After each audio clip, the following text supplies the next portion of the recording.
السلام علیکم ورحمۃ اللہ وبرکاتہ۔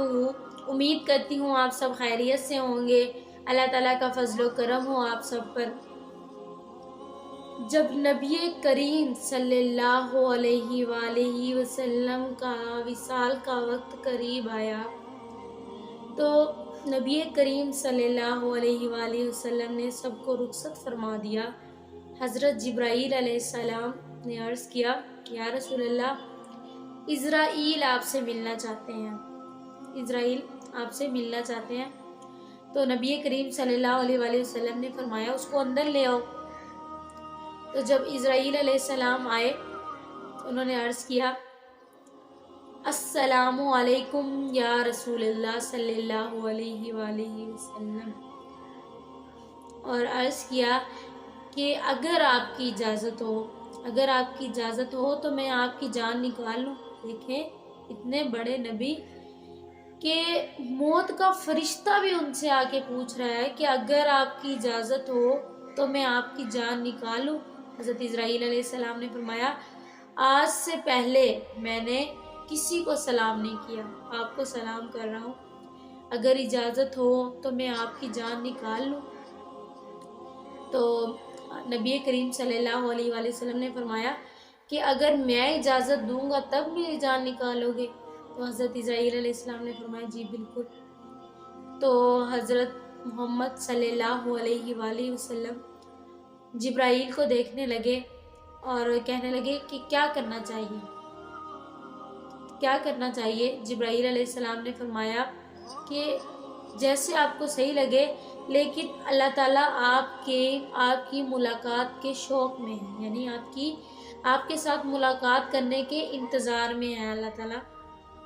تو نبی کریم صلی اللہ علیہ وآلہ وسلم نے کیا فرمایا کہ اے جبرائیل، جا اپنے اللہ سے جا کے پوچھ کہ میرے مرنے کے بعد میری امت کے ساتھ کیا کریں، کہ میرے مرنے کے بعد میری امت کے ساتھ کیا کریں۔ جبرائیل علیہ السلام اللہ تعالیٰ کے پاس گئے اور آ کر کہا کہ اللہ تعالیٰ فرما رہے ہیں کہ میں تیرے بعد تیری امت کا ساتھ دوں گا، میں تیرے بعد تیری امت کا ساتھ دوں گا۔ اب دیکھیں کہ نبی کریم یہ نہیں سوچا، اپنے نواسوں کے بارے میں نہیں سوچا، اپنے اہل و عیال کے بارے میں نہیں سوچا کہ ان کا کیا ہوگا، نہیں، کیا کہا، میری امت کے ساتھ کیا ہوگا، میری امت کا خیال رکھا جائے گا۔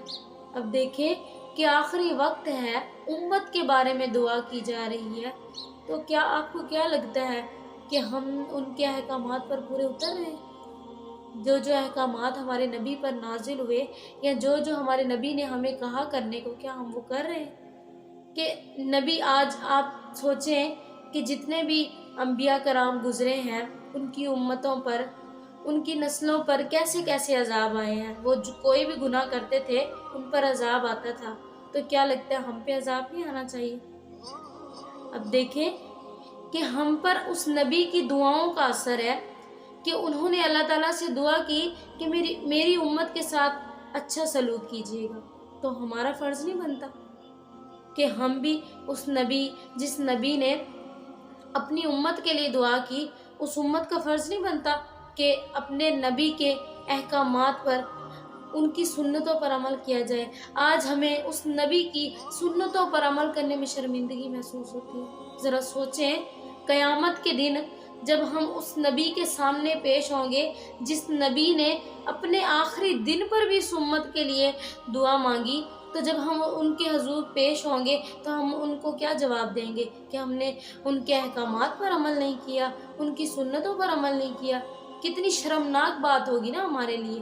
اب دیکھیں کہ ہم اس نبی کی امتی ہیں، تو کیا ہم، اگر اس نبی نے اپنا نبی ہونے کا فرض نبھایا ہے، ہمارے لیے دعا کی ہے، تو کیا ہمارا فرض نہیں بنتا؟ کیا ہم پر کوئی بات لاگو نہیں ہے کہ ہم بھی اس نبی کے احکامات پر، اس کی سنتوں پر عمل کریں؟ اس کی سنتوں پر عمل کرنے کی کیسی شرمندگی؟ جو نبی اتنا بڑا نبی ہے، جس نے ہمارے بارے میں سوچا، تو ہم اس کے لیے اتنا نہیں کر سکتے کہ ہم ان کی سنتوں پر، ان کے احکامات پر عمل کر سکتے ہیں؟ ہم کچھ بھی کر سکتے ہیں۔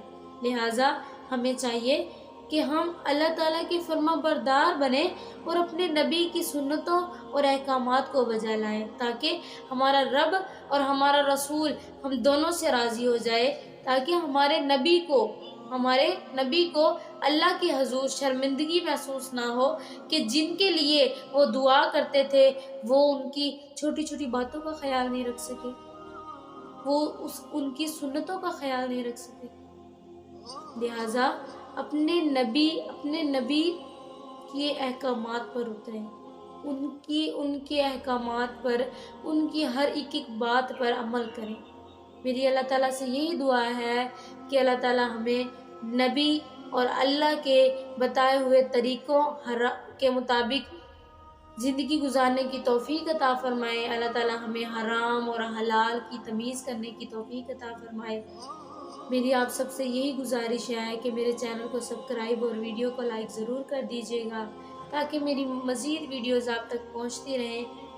آپ کا بہت بہت شکریہ۔ خدا حافظ۔